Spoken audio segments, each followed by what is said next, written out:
Trona komt op voor zijn integriteit. Alfonso Trona vindt dat zijn integriteit niet in twijfel kan worden getrokken. En zolang er geen duidelijkheid is over zijn zaak, is hij officieel de ontvanger van Curaçao. Alfonso Trona was gisteren bij de rechtbank. Hij verliet daarna het gebouw van de gemeenschappelijke hof van justitie en stond de pers te woord.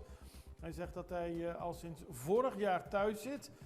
Hij zat eerst met vrijwillig verlof en daarna in verband met onderzoek. Maar hij zegt, er worden spelletjes gespeeld, ik word aangevallen, maar mijn integriteit staat boven alles. Hij is er niet mee eens dat hij onterecht beschuldigd wordt.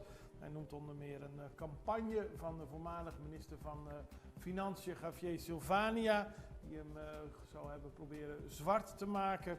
En ook plaatst hij vraagtekens bij het werk van de Nederlandse journalist Dick Draaier, die informatie uit SOAB-rapporten met namen van personen zou hebben gepubliceerd.